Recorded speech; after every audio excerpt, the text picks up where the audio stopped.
Hello दोस्तों। आज की कहानी बेहद रोमांटिक है। कहानी का फुल मजा लेने के लिए लास्ट तक बने रहे। मैं अपनी बहन के साथ ट्रुथ डेयर का गेम खेल रहा था। तभी दीदी बोली, अब तुम बताओ तुम्हें क्या चाहिए, रुथ या फिर डेयर। तब मैंने उनसे कहा, डेयर। इसके बाद दीदी ने सवाल किया, क्या तुमने कभी किसी को किस किया है? तब मैंने कहा, नहीं, लेकिन अगर कोई लड़की तुम्हारी तरह दिखने वाली और तुम री जैसी मिली तो जरूर करूंगा। इस पर दीदी बोली, क्या? लेकिन मैं तो तुम्हारी बहन हूं। इतना सुनते ही मैंने बोला, तो क्या हुआ, यह तो सिर्फ एक गेम है। तो क्या दीदी, अब मैं तुम्हें किस करूं? तब दीदी बोली, हाँ, लेकिन गाल पर। मैंने कहा, नहीं, मुझे तो कहीं और चाहिए। अब दीदी गुस्सा हो गई थी और मुझे डांटने लगी। लेकिन फिर भी मैंने हार नहीं मानी, क्योंकि मुझे पता था कि अगर अब मैं रुक गया तो फिर कभी दीदी से बात नहीं कर पाऊंगा। किसी तरह दीदी को शांत किया। मैंने कहा, ठीक है दीदी, गाल ही सही। अब क्या मैं तुम्हें किस कर दूं? तब दीदी ने बोला कि हाँ। तब मैंने दीदी के पास गया और कुछ देर ऐसे ही देखता रहा। फिर मैंने दीदी से धीरे से कहा, दीदी, अब मैं छोटा नहीं हूं, अब मैं बड़ा हो गया हूं। यह सुनकर मेरी दीदी हंसने लगी। कहने लगी, अच्छा, तो तुम अब बड़े हो गए हो। ठीक है, मैं तुम्हें अपनी पुरानी पेंटी दे दूंगी, फिर तुम मुझे याद करके। इतना बोलते बोलते दीदी अचानक रुक गई। मैं समझ गया था कि दीदी क्या कहना चाहती है। हेलो दोस्तों, स्वागत है आप सभी का हमारी एक और रोमांचक कहानी में। उम्मीद करती हूँ आपको यह कहानी बेहद पसंद आएगी। मेरा नाम रोहित है और मैं बिहार का रहने वाला हूँ। यह कहानी मेरी और मेरी दीदी की है, जो एक सच्ची घटना पर आधारित है। मैं आप सबको यह बताना चाहता हूँ कि कैसे मैंने अपनी दीदी को तैयार किया जबकि उनका मन नहीं था। तो दोस्तों, इस कहानी को दिल थाम कर सुनिए। का हमारे परिवार में मैं और मेरे पापा और मेरी मम्मी और मेरी एक बड़ी बहन है। मेरे पापा का नाम मोहन राय है और वह एक प्राइवेट कंपनी में काम करते हैं। और मेरी मम्मी का नाम मधु है, वह एक गृहिणी है। और मेरी बड़ी बहन का नाम सानिया है और वह 12वीं क्लास में पढ़ती है। और मेरा नाम तो आपको पता ही होगा। तो चलिए आगे बढ़ते हैं। मम्मी पापा की लव मैरिज हुई थी और वह दोनों ही काफी शिक्षित थे। इसीलिए हमारे घर का माहौल काफी खुला और आधुनिक है। अगर दीदी की बात कहूं तो वह अपने शरीर का बहुत ख्याल रखती है और अच्छी तरह शिक्षित होने के कारण शर्ट, जीन्स और टॉप पहनना उसके लिए आम बात है। दीदी अपनी फिटनेस का काफी ख्याल रखने के कारण काफी आकर्षक और खूबसूरत दिखती है। मैं घर में उसका इकलौता भाई हूं, इसीलिए मुझे हमेशा बहुत प्यार करती है और मेरी दीदी मुझे कभी नाराज नहीं करती। जब भी समय मिलता है हम दोनों मिलकर खुलकर बातें करते हैं। तो यह कहानी शुरू होती है जब मैं 10वीं क्लास में था। मेरी परीक्षाएं खत्म हो चुकी थी और गर्मियों की छुट्टियां चल रही थी। उस समय मेरी दीदी का भी छुट्टियां चल रही थी, क्योंकि मैं कभी रिश्तेदारों के यहाँ रहने नहीं गया था। इसीलिए मैंने छुट्टियां घर पर ही बिताने का फैसला किया। हालांकि मेरी मम्मी नानी के घर जाने को कहने लगी थी, इसीलिए पापा ने मम्मी को नानी के घर छोड़ आए थे। मुझे घर पर छुट्टियां बिताने में कोई परेशानी भी नहीं थी, क्योंकि मैं घर पर लैपटॉप में गेम खेलता और मोबाइल पर टाइम पास करता रहता था। एक दिन मैं लैपटॉप पर गेम खेल रहा था और उस समय घर की काम वाली बाई छुट्टी पर गई हुई थी, इसलिए दीदी ही सारे काम घर के कर रही थी। पापा सुबह ऑफिस चले गए थे और दीदी घर के काम निपटा रही थी। उसने उस दिन राजस्थानी ड्रेस पहना हुआ था और क्योंकि वह घर पर थी इसीलिए उसने दुपट्टा नहीं लिया था। उस समय दीदी मेरे कमरे में आई और झाड़ू लगाने लगी। मैं बेड पर बैठा हुआ गेम खेल रहा था। जैसे ही दीदी कमरे में आई और झाड़ू लगाने लगी, मैंने उसकी तरफ ध्यान देना शुरू कर दिया, क्योंकि उसने दुपट्टा नहीं लिया था। कुछ वजूद उसका साफ दिखाई दे रहा था।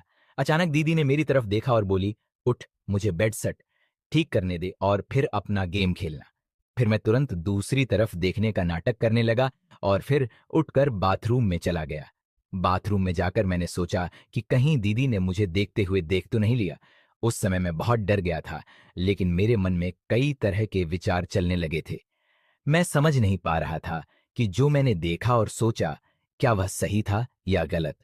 फिर मैं बेडरूम में वापस आकर बैठ गई, लेकिन अब मेरा ध्यान गेम खेलने में नहीं लग रहा था। बेड सट ठीक करके दीदी किचन में चली गई थी। तब मुझे राहत मिली कि दीदी को कुछ शक नहीं हुआ। फिर मैंने अपना लैपटॉप बंद कर दिया और मोबाइल पर टाइम पास करने लगा। अचानक मुझे एक नोटिफिकेशन आया और मैंने उस पर क्लिक कर दिया। वहां मुझे कई तरह की कहानियां दिखी, जिनमें एक कहानी भाई बहन के बारे में थी। मैंने वह कहानी पढ़ी जिसमें भाई अपनी बहन के साथ किस तरह आनंदित होकर वक्त गुजारता है। वह कहानी पढ़कर मेरे मन में भी कुछ वैसा ही ख्याल आने लगे। तब मैं बाथरूम में जाकर अपनी दीदी के बारे में सोचते हुए हैंड प्रैक्टिस करने लगा। फिर बाहर आया तो देखा कि उधर दीदी किचन में खाना बना रही थी और फिर मैं फिर से पानी निकालते हुए दीदी को देख रहा था। वह मेरी तरफ पीठ करके खड़ी थी और मैं उन्हें ध्यान से देख रहा था। उसका ध्यान खाना बनाने में था, इसीलिए उसे पता नहीं चला कि मैं उसे किस तरह देख रहा हूं। और तभी अचानक दीदी पीछे मुड़ी और मेरी तरफ देखते हुए बोली, क्या रे रोहित, क्या हुआ, क्या देख रहा है? मैं तो एकदम से घबरा गया और स्थिति संभालते हुए बोला, कुछ नहीं दीदी, मैं देख रहा था कि मेरी प्यारी दीदी कितनी मेहनत करती है।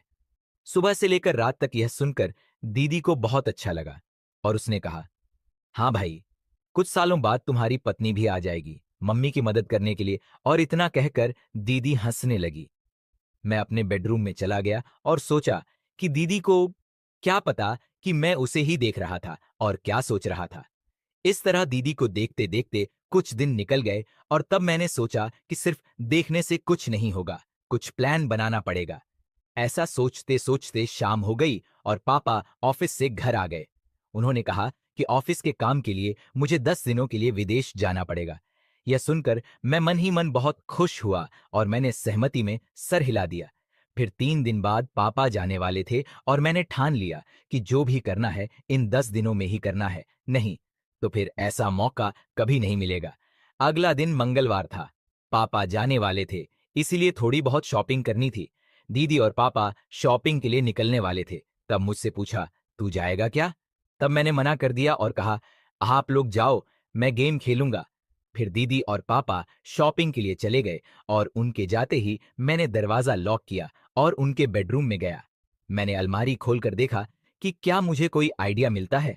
मैंने अलमारी में ढूंढने की कोशिश की तो मुझे दीदी की लिपस्टिक और बॉडी स्प्रे मिला। ढूंढते हुए मुझे दीदी के कुछ कपड़े मिले। उनमें एक ड्रेस मिला। दीदी का ऑफ वन पीस था।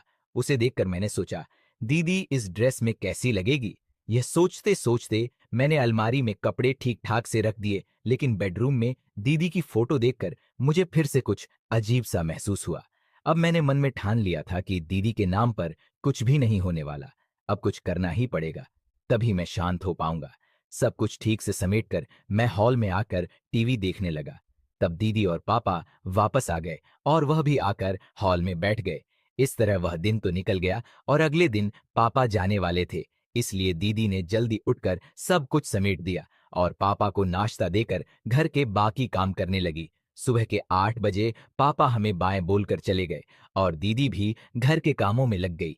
पापा का बाहर कंपनी में काम से जाना हमारे लिए कोई नई बात नहीं थी। दीदी जल्दी उठने और पापा को संभालने के चक्कर में नहाने नहीं जा पाई थी। पापा के जाने के बाद सुबह 9 बजे दीदी नहाने चली गई और मैं हॉल में टीवी देख रहा था। अचानक दीदी की आवाज आई, रोहित, तौलिया दे दो, मैं बाहर ही भूल आई हूं। मैं तुरंत तौलिया लेकर गया। दीदी ने दरवाजा थोड़ा सा खोला और तौलिया लेने के लिए हाथ बढ़ाया। जब तौलिया के लिए हाथ बढ़ाया तब मैंने देखा कि दीदी के बाल पूरी तरह भीगे हुए थे। उनके हाथ से पानी टपक रहा था और उनके चेहरे और हाथों पर पानी की बूंदें देखकर दीदी मुझे बेहद खूबसूरत लगी। जब दीदी ने हाथ आगे किया तो वह थोड़ा साइड में खिसक गई। तब मुझे वह थोड़ी सी दिखी थी और उस पर पानी की बूंदें भी थीं।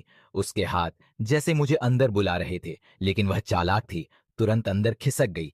ऐसा लग रहा था कि मैं तुरंत अंदर जाकर मैं अपनी दीदी के साथ कुछ प्यार भरे पल बिताऊं। वैसे भी पापा घर पर नहीं थे, लेकिन मैंने खुद पर काबू किया और हॉल में आकर बैठ गया। फिर 5 मिनट बाद तीरी तौलिया लपेटे हुए हॉल में आ गई और टीवी के पास लगे शीशे के सामने खड़े होकर हेयर ड्रायर से बाल सुखाने लगी। मैं और भी ज्यादा परेशान हो गया और उसे पीछे से देखने लगा। जब जब दीदी अपने बालों में हाथ डालकर हेयर ड्रायर से बाल सुखा रही थी, उसके लिए यह सब नॉर्मल था। लेकिन उसे क्या पता था कि पीछे सोफे पर बैठा लड़का उसे आनंद देने के लिए पागल हो रहा था और उसे पीछे से देख रहा था। मैंने मन में विचार किया कि आज से ही कोशिश करनी चाहिए और मैंने बिना समय गवाए बोला, दीदी, तू हमेशा सूट सलवार और राजस्थानी ड्रेस ही पहनती है। तब दीदी बोली, क्यों रे भाई, ऐसा क्या है? मुझे जो सही लगता है वह पहनती हूं। तुम्हें ऐसा क्यों लगता है कि कुछ और पहनना चाहिए? तब मैंने कहा, कुछ नहीं दीदी, कल जब तुम जीन्स और टॉप पहनी थी